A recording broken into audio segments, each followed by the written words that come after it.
I'm sure you're all aware by now of this glorious mod called Photonics, which I've showcased on the channel a handful of times. It fully supports Distant Horizons and Voxy, as well as a third shader pack now.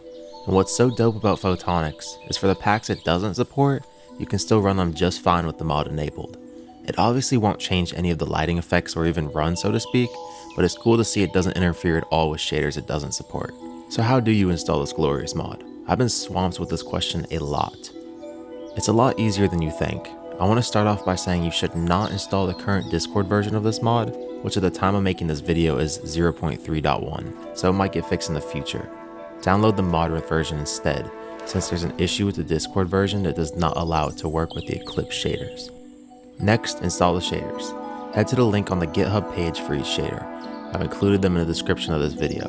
Make sure you use these versions of the shaders, as the moderate versions do not support Photonics.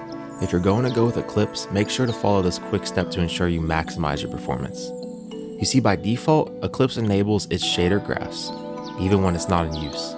This tremendously tanks performance, so by deleting these files here, you can permanently disable shader graphs if you're not going to use it. It's all explained at the bottom of the GitHub page of the shader if you're confused what I'm doing here, but basically I'm just removing the files that it says to remove.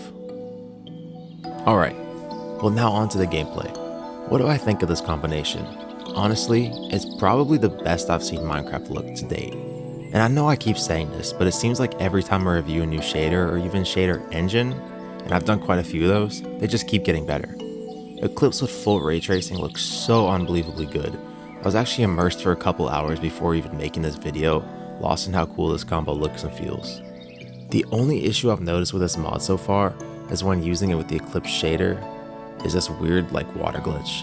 Sometimes it can look like blocks, which I thought was a little strange. However, I'm sure the dev knows about this already, and he's pretty quick with updating the mod, so I'm sure there's already a fix on the way. And I know I've already showcased this mod 2 other times, but it just keeps improving so rapidly with every update. It's hype to see the Minecraft community has really sprung back to life these past 2 or 3 years, with mod developers being increasingly more active and focused on their community. Now before I unleash some majestic gameplay, I'd like to give a shout out to my channel members. Thanks for helping support the channel and help me keep making great content. Oh, and as a side note, if you want to know more about this mod and what it does, go check out my first video on Photonics, which fully explains how the mod works in depth. I definitely recommend watching it if you're interested in the performance counters and the inner workings of the mod. Anyway, it's time to enjoy this glorious uninterrupted gameplay.